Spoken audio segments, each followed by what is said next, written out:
ईश्वर गुरुदेव परम ब्रह्म तस्मै श्री गुरवे नमः।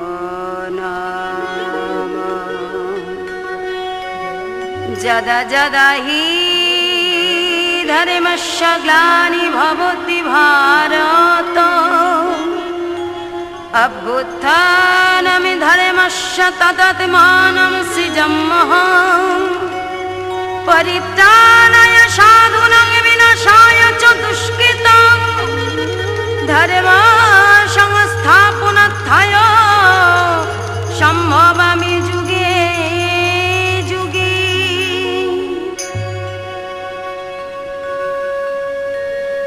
श्री श्री भगवान बोलें যখনই ধর্মী গ্লানি হয় অধর্মের অভ্যুত্থান হয় তখনই সাধুদের পরিত্রাণ ও দুষ্কৃতীদের ধ্বংস এবং ধর্ম সংস্থাপনের জন্য তিনি যুগে যুগে পৃথিবীতে আবির্ভূত হন।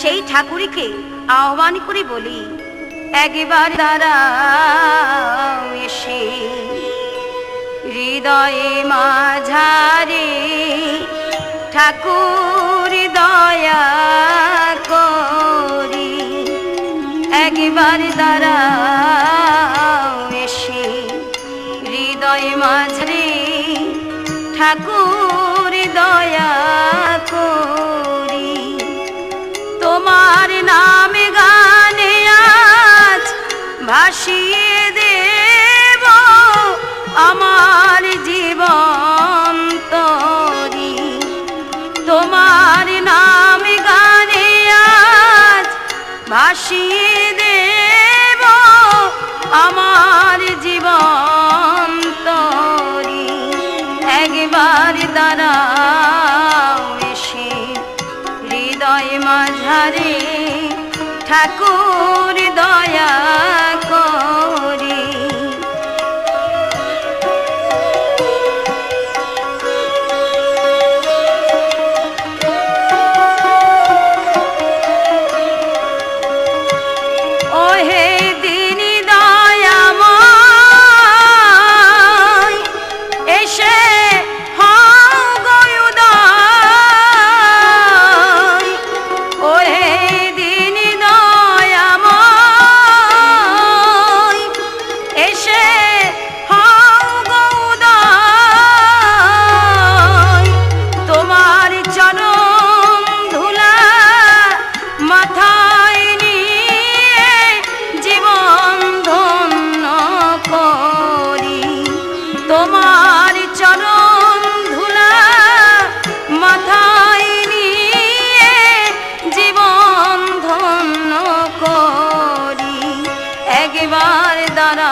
ঠাকুর দয়া করি একবার দাঁড়াও এসে হৃদয় মাঝারে ঠাকুর দয়া করি।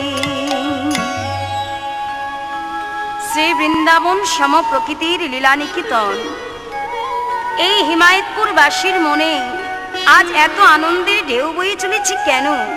কি অমূল্য সম্পদ তারা পেয়েছে যার জন্য আজ তাদের প্রাণে আনন্দ আর ধরছে না। হ্যাঁ, পেয়েছে সমস্ত প্রাপ্তির যা পরম প্রাপ্তি, যা পেলে চাওয়া পাওয়ার আর বাকি কিছু থাকে না।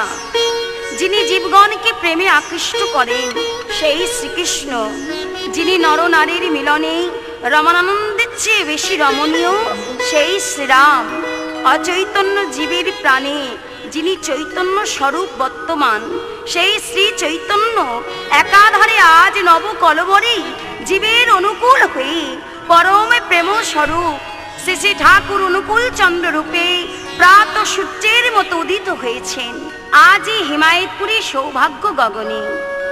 কি আনন্দ কি আনন্দ কি আনন্দ ভাই, অনুকূল এসেছে পাবনা জেলায় আনন্দের সীমানা।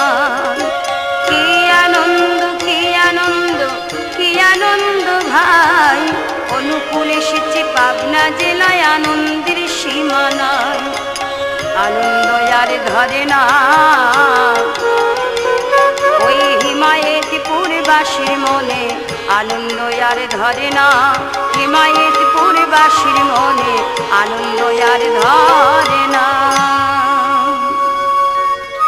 শৈশব কাল হইতে শ্রী শ্রী অনুকূল চন্দ্রের মধ্যে অসাধারণত্ব দর্শনী করে শত শত সাধু সন্ন্যাসী শিশুর ভবিষ্যৎ সম্বন্ধে নানান উক্তি করেছেন। একবার শিশুর খুব কঠিন পীড়ার সময় পিতা শিবচন্দ্রের গৃহে এক সন্ন্যাসীর আগমন হয়। এই সন্ন্যাসী জননী দেবীকে শিশুর রোগ মুক্তির জন্য কয়েকটি প্রতিক্রিয়ার কথা বলে যান এবং ভবিষ্যৎবাণী করেন, এ শিশু মরবে না, ইনি সামান্য শিশু নন, এ শিশু ভগবানের সাক্ষাৎ অবতার, স্বয়ং ভগবান এই ধরাধামে অবতীর্ণ হয়েছেন। কলির শেষে কল্কি রূপ ধরেই পতিত উদ্ধারের জন্য তার আগমন। আরো বললেন, কোটি কোটি জন্মে সাধনার ফলে যাহাকে পুত্ররূপে পাওয়া যায় না, তিনি আজ আপনার গৃহে পুত্ররূপে অবতীর্ণ হয়েছেন। দাপর যুগে শ্রীকৃষ্ণের কথা মনে পড়ে যায়। বসুদেব ও দেবকী যুগ যুগ ধরে সাধনা করার পরেও দর্শনে না পেয়ে অগ্নিদাহ সৃষ্টি করে তাহাতে যখন আত্মাহুতি যাবেন, তখনই সেই চতুর্ভুজ ধারী নারায়ণ স্বয়ং উপস্থিত হয়ে বসুদেব ও দেবকীকে আশ্বস্ত করলেন, আমি তোমার গর্ভে জন্মগ্রহণ করব এবং আমায় তোমরা মনুষ্যরূপে দর্শন পাবে। তাই ইনি শ্রী মধুসূদন আপনার গৃহে জন্মগ্রহণ করেছেন। কিছুদিন পর এই শিশুর নাম দিকে দিকে ছড়িয়ে পড়বে। শিশু অনুকূলে যখন 11 মাস বয়স, সেই সময় জননী দেবী তাকে সঙ্গে নিয়ে কিছুদিন পাবনার দুর্গাসুন্দর রায়ের বাড়িতে ছিলেন। তৎকালে কালীচরণ সেন মহাশয়ের বাড়িতে যাওয়ার সময় পথের মধ্যে এক বৈদিক বসনকণা সাধুর সঙ্গে সাক্ষাৎ হয়। এই সময় জননী দেবীর কোলে পুত্রকে দেখে বললেন, এই শিশু একজন অসাধারণ পুরুষ হবে, অবনীর ভার হরণ করে পাপী তাপী মুক্তি করবে, আর এই শিশুর চরণ তলেই সারা পৃথিবীর মানুষ এসে শান্তির পথ খুঁজে পাবে।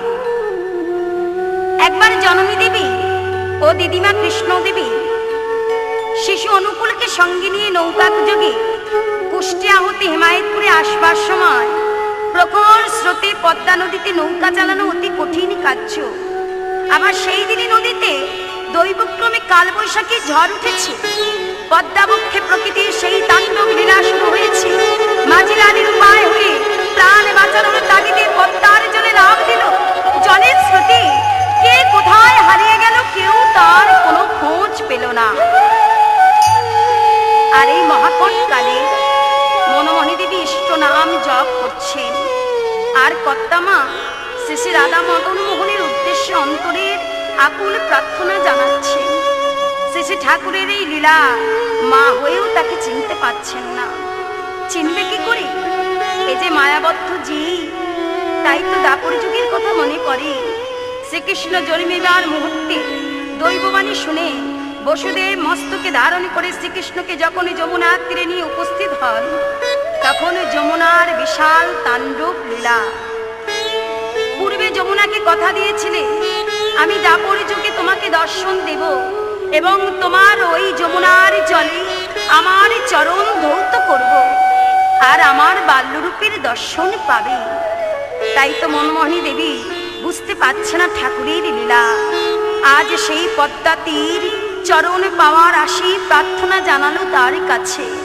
হে মধুসূদন, তুমি আমার বক্ষের উপর দিয়ে চলে যাচ্ছ, তুমি আমায় চরণধুলি দাও ও দর্শন দাও। কোথা শ্রী মধুসূদন মদন মোহন, দেখা দাও দয়াময়। কোথা শ্রী মধুসূদন মদন মোহন, দেখা দাও দয়াময়।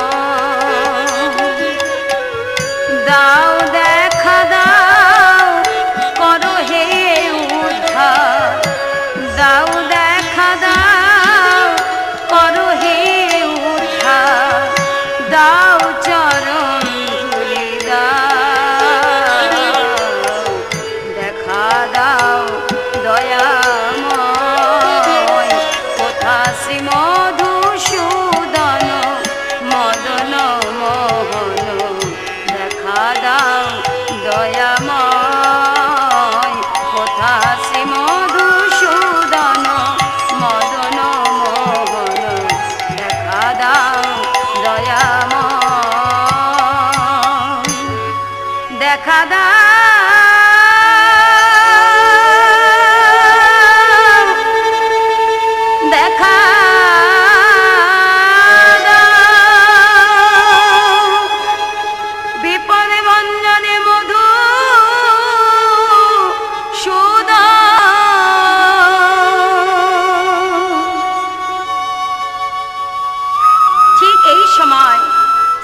বালক অনুকূল বলছে, মা, ও মা, শিগগিরই নাম মা। মা আমার অনুকূলের মুখে এই কথা শুনে এক হাতে শিশুপুত্রকে কোলে নিয়ে আর এক হাতে কর্তামার হাত ধরে তৎক্ষণাৎ ওই পদ্মার জলে নেমে পড়লেন। কিন্তু আশ্চর্যের বিষয়, পদ্মার জলে নামা মাত্র ভূমি স্পর্শ করল। যতই তারা অগ্রসর হয়, কোথাও হাঁটুর উপরে জল উঠল না। পদ্মার বক্ষে চলতে চলতে এক বিরাট চরভূমিতে উপস্থিত হলেন। আর অবশেষে ঝড় থেমে প্রকৃতি শান্ত হল।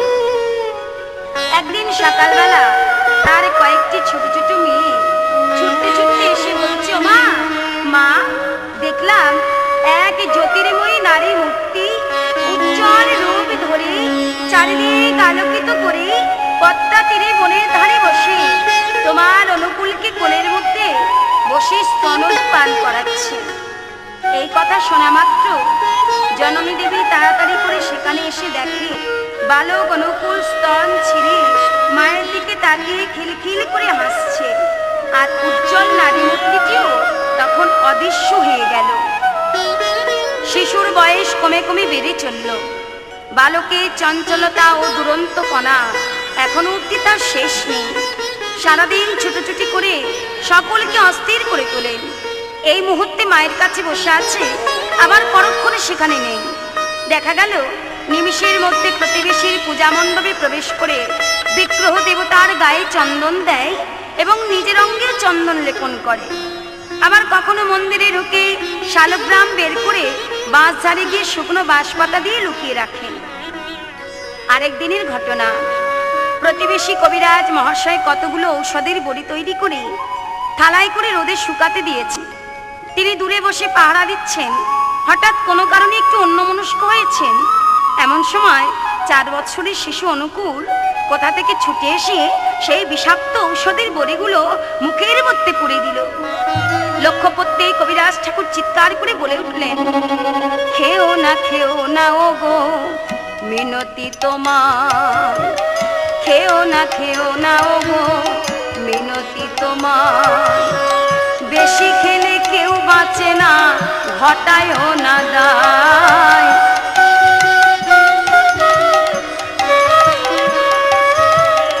এমন সোনার চাঁদ যদি মরে যায়,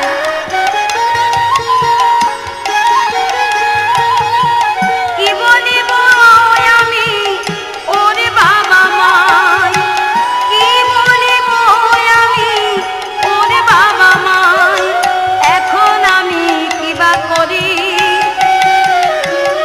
ওরে বাবা মাকে কিবা বলি, এখন আমি কিবা করি, ওরে বাবা মাকে কিবা বলি, এখন আমি কিবা করি।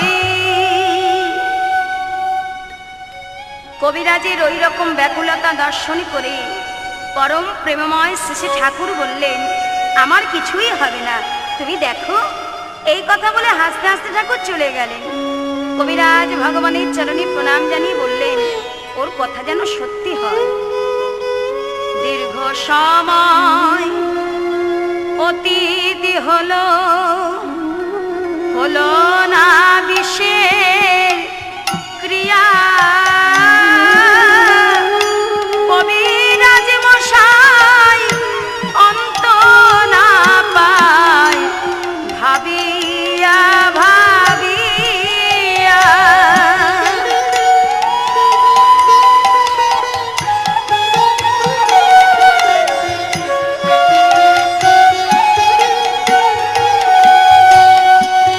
বিষ খেয়ে বিষ করে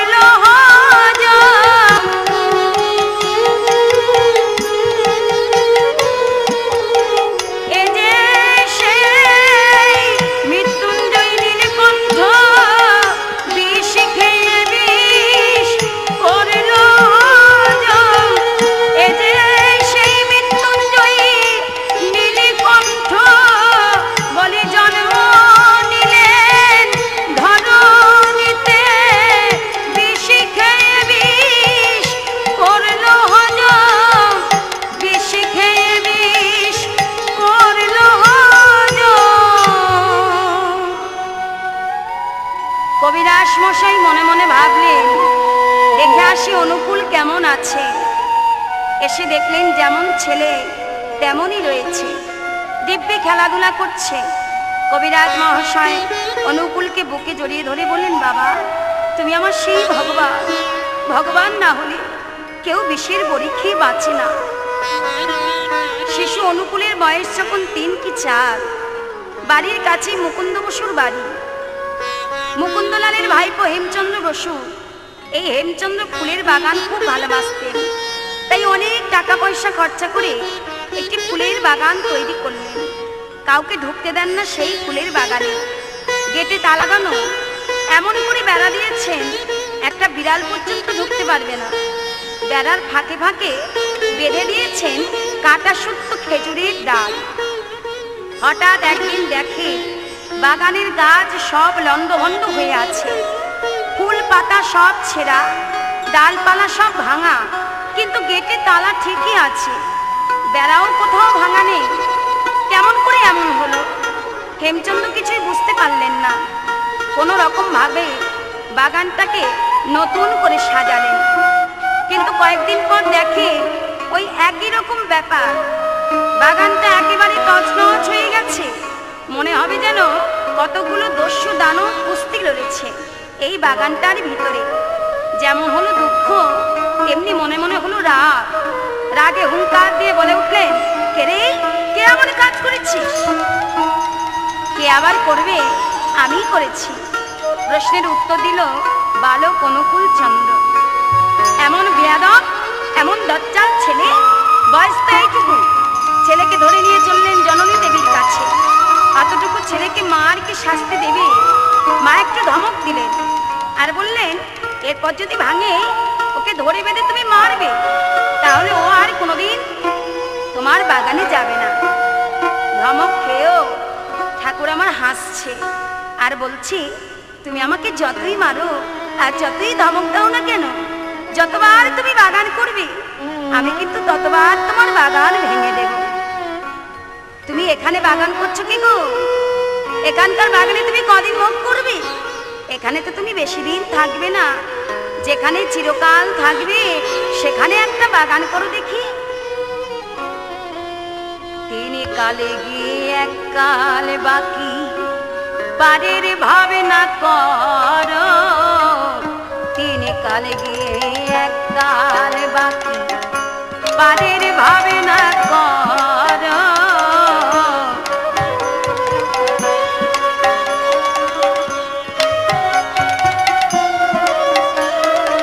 কেন আসল ভুলিয়া নকল লইয়া নিশিদিন কেঁদে মর। আসল ভুলিয়া নকল লইয়া নিশিদিন কেঁদে মর। সেই বাগান তুমি সাজাও যেখানে তোমার আসল বাগান। সেই বাগান তুমি সাজাও যেখানে তোমার আসল বাগান। সেই বাগান তুমি সাজাও। 4 বছরের ছেলের মুখে এই কথা শুনে হেমচন্দ্র মায়ের কাছে এসে সব কথা খুলে মা আমার সঙ্গে সঙ্গে লাঠি হাতে তাড়া করেনি জননী ছেলেকে। অনুকূল ছুটিছে আগে, মা ছোটেন পিছে। অমনি হেমর মনে হলো ভাবান্তর, বাগানকে মেতে আছি ভুলিয়া ঈশ্বর। হেমচন্দ্র মনে মনে চিন্তা করলেন, অনুকূল তো আমায় ঠিকই বলেছে, আমি তো ভুল করেছি। আমি বাগান পেয়ে ঈশ্বরকে ভুলে গেছি, অনুকূলের কোনো দোষ নেই। তখন তাড়াতাড়ি করে হেমচন্দ্র ছুটে গিয়ে কি করছে, তখনই ছুটি আমাকে মারিতে নিষেধ করে। তখনই ছুটি আমাকে মারিতে নিষেধ করে। আমারই তো ভুল ঠিকই, অনুকূল দিয়েছে স্মরণ করে।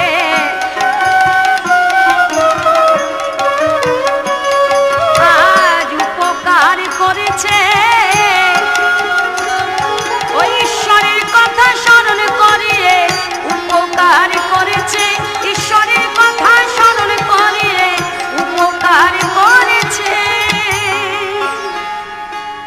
পরিবারের কথা স্মরণ করিয়ে দিয়ে অনুকূল আমার উপকারই করেছে, এই কথা চিন্তা করছেন হেমচন্দ্র।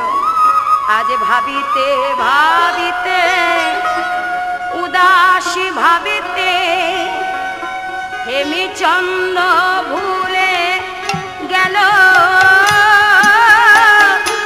অনুকূল ভনে রেখো মাগো শুনে ওর খেলা যে ফুরাইল।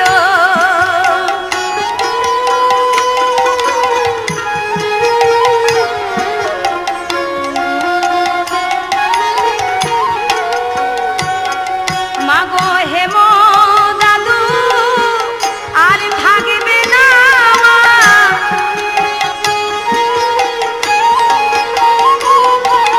দেখো শীঘ্রই চলে যাবে। মাগো হেম দাদু আর থাকবে না, শীঘ্র পৃথিবী ছেড়ে চলে যাবে। মাগো হেম দাদু আর থাকবে না। বালক অনুকূলের কথা সত্যি হলো, ক্ষয় রোগে হেমচন্দ্র অকালে মরিল। আজ শ্রী অনুকূলের কথা ওগো সত্যি হইল। একদিন এক সন্ন্যাসী এসেছেন গায়েতে, এসেই চৌধুরী বাড়িতে আশ্রয় নিলেন। অনুকূলকে দেখে বললেন, এ তো যেসে পাগল নয় মা, এ যে ভগবানের নামের পাগল। একে দেখে মনে হচ্ছে এই সাধারণ বালক নয়, এ যে দেখছি সেই যাকে আমি এতদিন ধরে খুঁজে বেড়াচ্ছি দেশ দেশান্তর, যাকে আমি কত জায়গায় খুঁজে বেরিয়েছি বাবু, সেই তাকে আমি পেয়েছি, আমার ভগবান। সন্ন্যাসী ভিক্ষা করে ভালো মন্দ জোগাড় করতে লাগলো আর খাওয়াতে লাগলো অনুকূল চন্দ্রকে। উচ্ছিষ্ট বা অবশিষ্ট যা করে থাকে তাই প্রসাদ পায় সেই সন্ন্যাসী।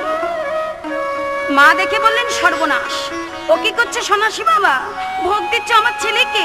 সন্ন্যাসী বললেন, মা ও মা, তুমি যে মহাজননী, তোমার ছেলেকে তুমি চিনতে পারলে না মা, যাকে তুমি ছেলে বলে ভাবছো এ তো সাধারণ ছেলে নয়, এই যে জগতের পিতা।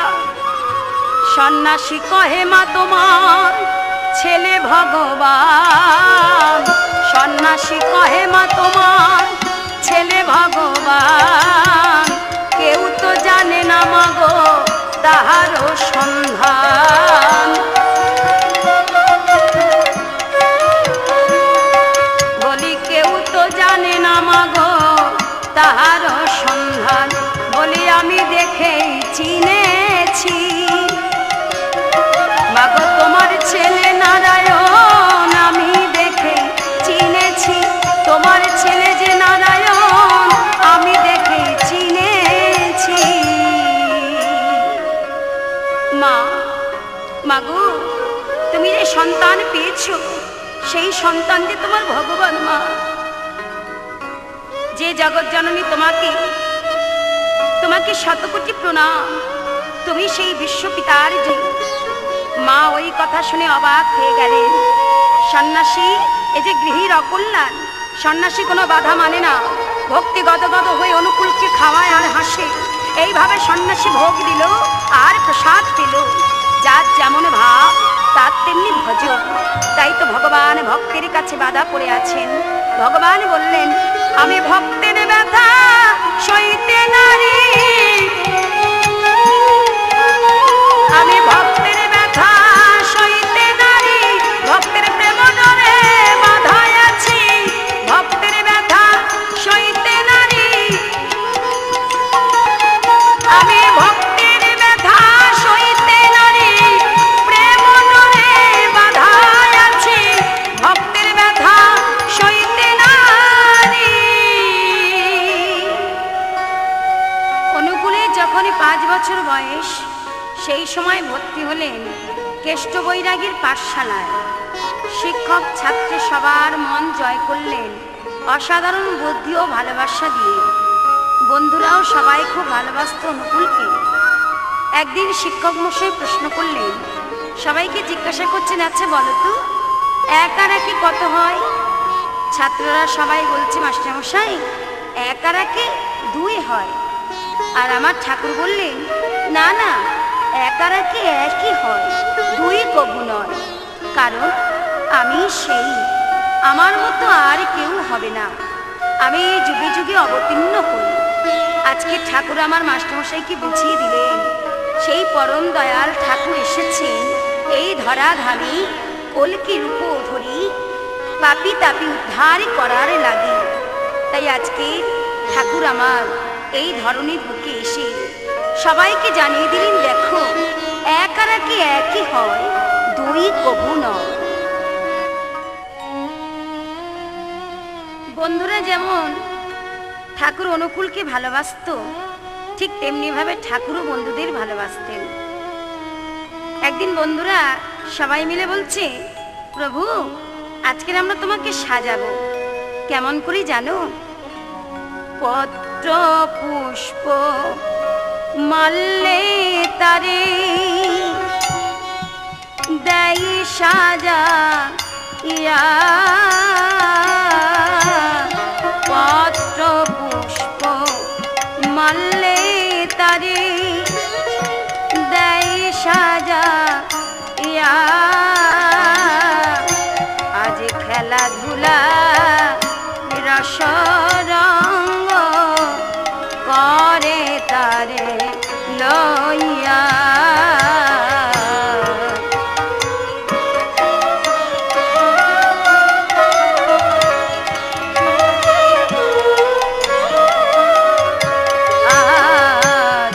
খেলাধুলা রস রঙ্গ করে তারে লইয়া, কেউ বা তারে কাঁধে করে প্রভু বলে ডাকে তারে।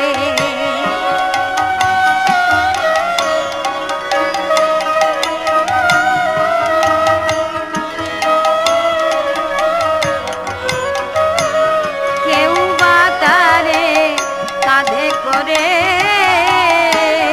প্রভু বলে ডাকে তারে, ফুলের মুকুট পরিয়ে সে রাজবেশে সাজায় তাকে, ফুলের মুকুট পরিয়ে শিরে রাজবেশে সাজায় তাকে।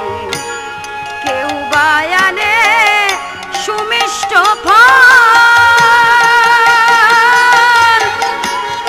কেউ বা বহে তৃষ্ণার জল,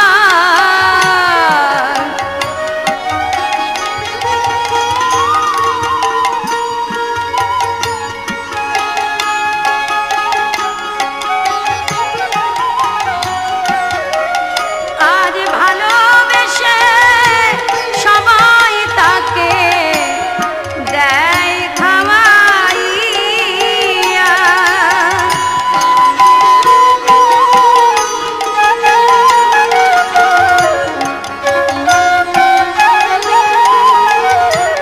আজ ভালোবেসে সবাই তাকে দেয় খাওয়াইয়া,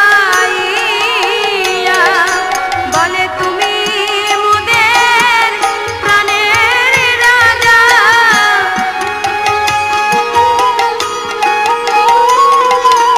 আজ আমরা সবাই তোমার প্রজা, বলে তুমি মোদের প্রাণের রাজা, আমরা সবাই তোমার প্রজা, বলে তুমি মোদের প্রাণের রাজা। বন্ধুরা যেমন শ্রী অনুকূলকে ভালোবাসে ঠিক তেমনি ভাবে ঠাকুরও আমার বন্ধুদের খুব ভালোবাসতেন। প্রতিদিন বাড়িতে ডেকে এনে এটা ওটা খাওয়াতেন। একদিন বন্ধুদের ডেকে বললেন শোন সখা আজ আমি কি করবো জানিস? আজ তোদের আমি দুধ খাওয়াবো, ক্ষীরের মতো দুধ খাবি চল, আজ তোদের আমি দুধ খাওয়াবো, ক্ষীরের মতো দুধ খাবি চল।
লাফাতে লাফাতে ছুটে এলো চক্রবর্তী অঙ্গনে।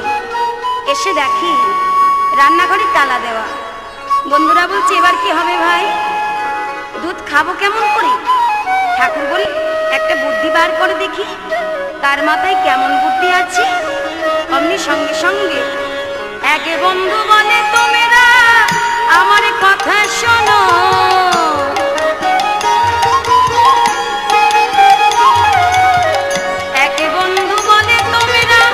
আমার কথা শোনো, আরে কার কাছে চাবি আছে চুরি করে আনো।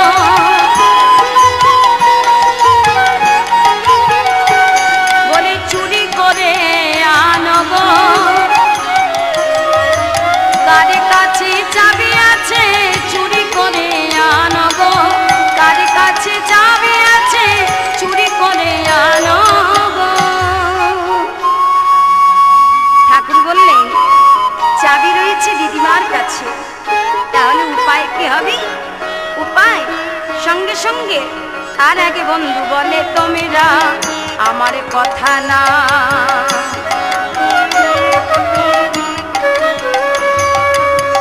আর আগে বন্ধু বলে, তোমরা আমার কথা না, বেড়া কেটে ঢুকবো ঘরে, কিছু নিয়ে এসে দাও।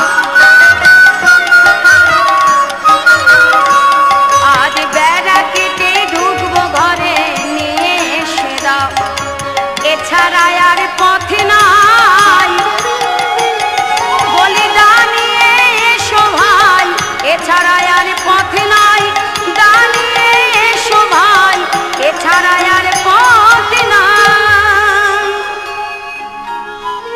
শ্রী অনুকূল বললেন, এইরকম বুদ্ধি নিয়ে বুঝি দুধ খাওয়া যায়? মনে পড়ে শ্রী বৃন্দাবনের কথা। শ্রী বৃন্দাবনের শ্রীকৃষ্ণ কিভাবে বুদ্ধি বার করে ক্ষীর স্বর নবনী ভোজন করাতেন। শিখে তোলা নবনীর ভাণ্ড, নিচে ঘটে অদ্ভুত কাণ্ড। শিখে তোলা নবনীর ভাণ্ড, নিচে ঘটে অদ্ভুত কাণ্ড। কেমন করে পারিবেন নবনী,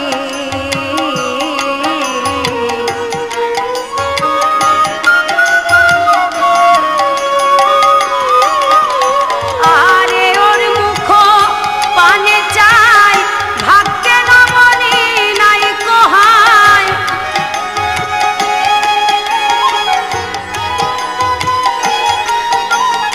আরে ওর মুখ পানে চাই, ভাগ্যে নবনী নাই কোহায়।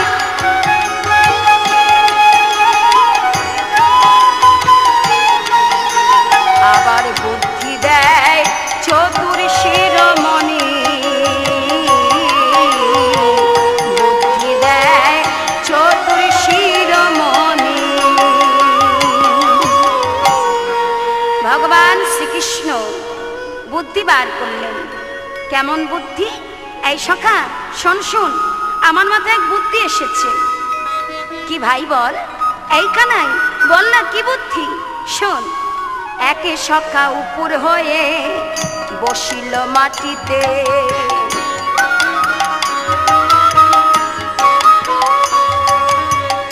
একে সখা উপর হয়ে বসিল মাটিতে, একজনে কাঁধে হাত দিয়ে উপর হয়ে দাঁড়াই সম্মুখেতে, আর একজনে কাঁধে হাত দিয়ে উপর হয়ে দাঁড়াই সম্মুখেতে, পিঠের ওপর উঠে দাঁড়ায় স্বয়ং কৃষ্ণ হরি,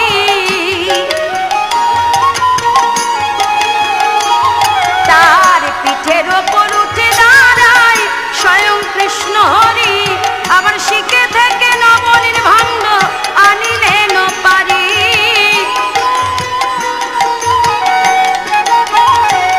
ওই শিখে থেকে নবনীর ভাণ্ড আনিলেন পারি, আগে নিজে খায় সখাদের খাওয়ায়, তাই তো কৃষ্ণগত প্রাণ নিজে খায় সখাদের খাওয়ায়, তাই তো কৃষ্ণগত প্রাণ নিজে খায় সখাদের খাওয়ায়। আজ শ্রী অনুকূল তার বাল্য সাথীদের দুগ্ধ পান করানোর জন্য এক অপূর্ব বুদ্ধি বার করলেন। এক বন্ধুকে ডেকে বললেন, যা ওখানে ওই পাকাটির আঠি থেকে একটা পাকাটি নিয়ে আয়। এইবার সেই পাকাটিটা নিয়ে বেড়ার ফুটোর মধ্যে দিয়ে একেবারে সোজা দিয়ে দিলেন কড়াই ভর্তি দুধের ভিতর, এবং মুখ দিয়ে যখন টানলেন সঙ্গে সঙ্গে মুখের মধ্যে দুধ এসে গেল। এমনি ভাবে এক একজনের পর এক একজনে করে কড়াইয়ের দুধই খায়, এক একজনের পর এক একজন করে কড়াইয়ের দুধ খায়, খেতে খেতে কড়াইয়ের দুধ শেষ হয়ে যায়, আবার খেতে খেতে কড়াইয়ের দুধ শেষ হয়ে যায়, দুধ আর রইল না গো, শুধু দুধের সর পড়ে রইল, দুধ আর রইল না গো, দুধের সর পড়ে রইল, দুধ আর রইল না গো। পরম প্রেম স্বরূপ শ্রী অনুকূল চন্দ্র পাবনা ইনস্টিটিউশনে অধ্যয়ন করেন। একদা স্কুল ছুটি হওয়ার পূর্বে ভীষণ শিলাবৃষ্টি হয়। বৃষ্টি একটু কম পড়তেই প্রধান শিক্ষক মহাশয়ের কাছে ছুটি নিয়ে বাড়ির দিকে রওনা দিলেন। মন তার চঞ্চল হয়ে উঠল। তখনও অল্প অল্প বৃষ্টি পড়ছে। শশীবাবু নামক একজন শিক্ষক তাকে কাশীপুর পর্যন্ত এগিয়ে দিলেন। একাকিনী পথ চলছেন চিন্তামগ্ন চিন্তামণি।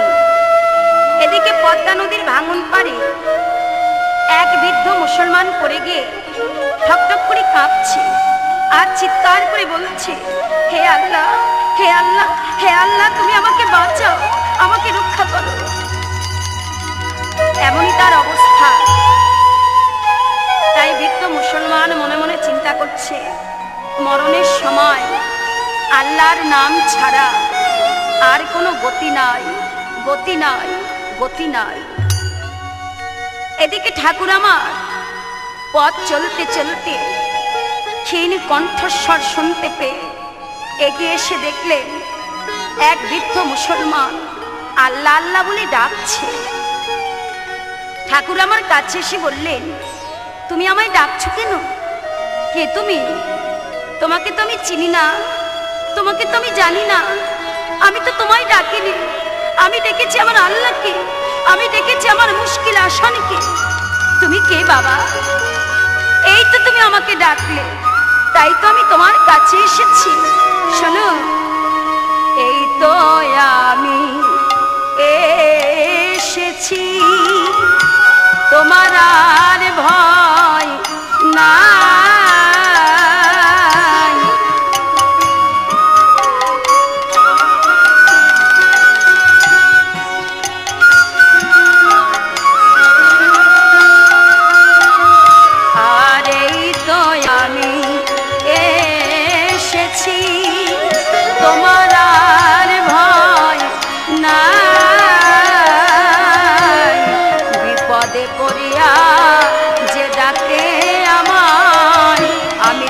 কাছে ছুটে যায়।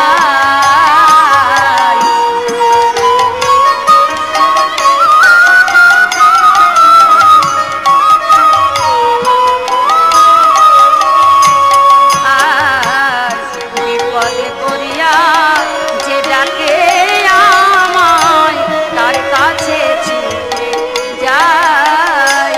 তোমার ভয় নাই গো, ভয় নাই গো।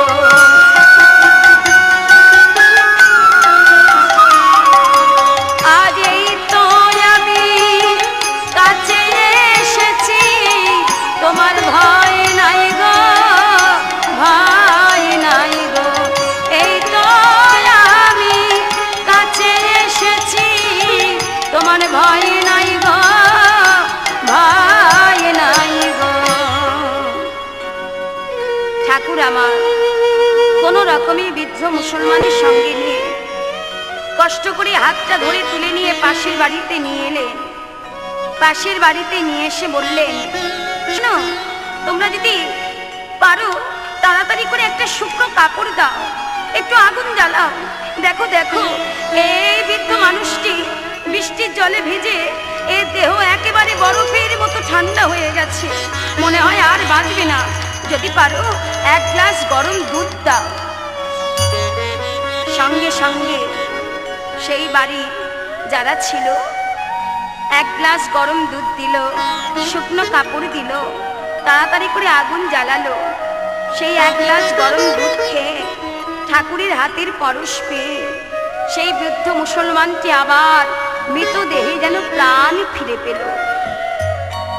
প্রাণ ফিরে পেয়ে কেঁদে কেঁদে বলছে, আজ বৃদ্ধ বলে তোমার দয়া ফিরে পেলাম প্রাণ।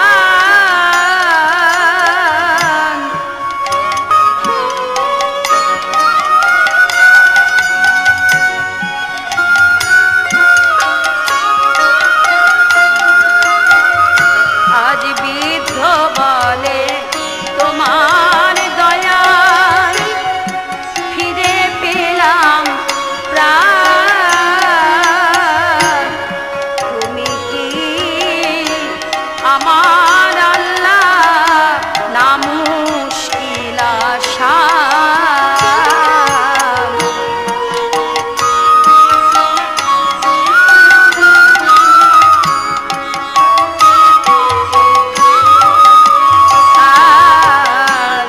তুমি কি আমার আল্লাহ না মুশকিল আসান।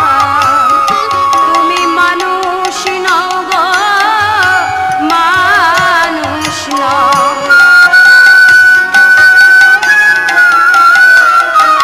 তুমি মানুষ রূপে আমার আল্লাহ ভগবান। তুমি মানুষ নও গো, মানুষ নও। তুমি মানুষ রূপে আমার আল্লাহ ভগবান। তুমি মানুষ নও গো, মানুষ নও। শুধু মানুষ নয়, পশু পাখি কীট পতঙ্গ সকলের ব্যথায় ব্যথিত শ্রী অনুকূলের দরদী প্রাণ সমবেদনায় ভারাক্রান্ত হয়ে ওঠে। তাই আজকে ঠাকুর আমার সেই বৃদ্ধ মুসলমানকে সুস্থ করে ঘরের দিকে ফিরে চললেন। দিবায়া বসানো হলো, বেলা ওই ডুবে গেল। দিবায়া বসানো হলো, বেলা ওই ডুবে গেল। অন্ধকারে ছেয়ে গেল ধরণী।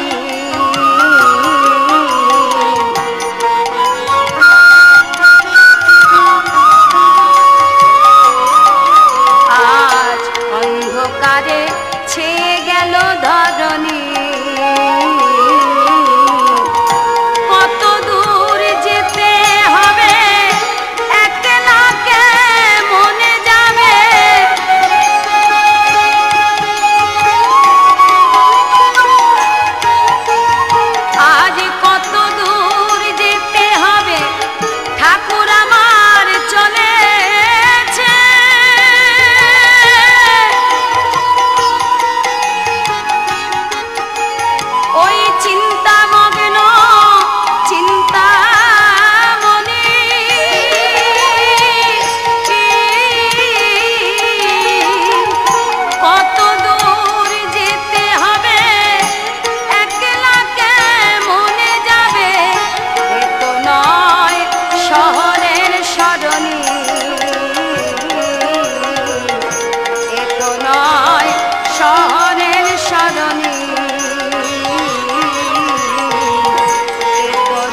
দেখে মা আমার ঠাকুরকে বকাবকি করছেন, কিন্তু ঠাকুর আমার চুপ করে দাঁড়িয়ে আছে, মায়ের কোনো কথার উত্তর দিলেন না।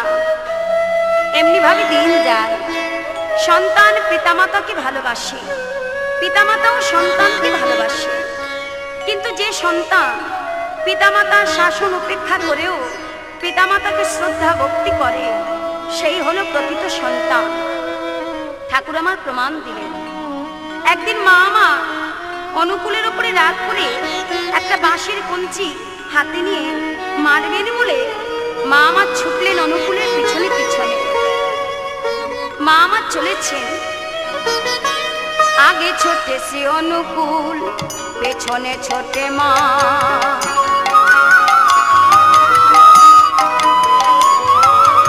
আগে ছোটে সে অনুকূল, পিছনে ছোটে মা।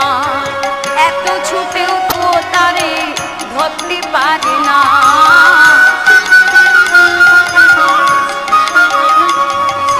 এত ছুটেও তবু তারে ধরতে পারে না।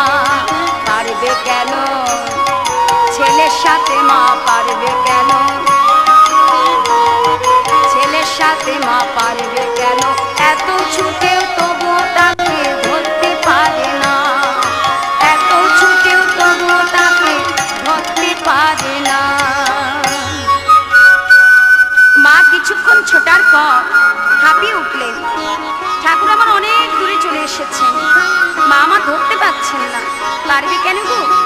ছেলের সাথে মা কি ছুটতে পারি? ঠাকুর আমার দূরে এসে মনে মনে ভাবছি, মা আমার পিছনে পিছনে আসছে তো, দেখি একবার মা কত দূরে আছে। পিছন দিকে তাকিয়ে দেখে মা রয়েছে অনেক দূরে। মা হাঁপিয়ে উঠেছে, মায়ের অঙ্গবে ঘাম ঝরে পড়ছে। ঠাকুর মাকে দেখে মায়ের মনে, মাকে দেখে ঠাকুরের মনে বড় কষ্ট হলো। তাই ঠাকুর আবার কি করলেন? হেরিয়া মায়ের কষ্ট হলো তার মনে,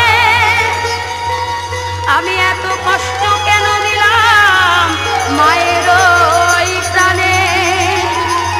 না হয় কয়েকটা লাঠির আঘাত পড়তো আমার পিঠে, সে আঘাতের চেয়ে অধিক আঘাত আমার মায়ের কষ্ট। ঠাকুর আমার ছুটে এসে মাকে জড়িয়ে ধরে বলছে, মা মা আমি অন্যায় করেছি, তুমি আমাকে যত ইচ্ছে মারো, আর আমি তোমাকে বাধা দেব না। মা মা আমাকে মারো তুমি, আর পালাবো না। মা আমাকে মারো তুমি, আর পালাবো না। এত রোদে তবু তোমায় ছুটতে দেব না।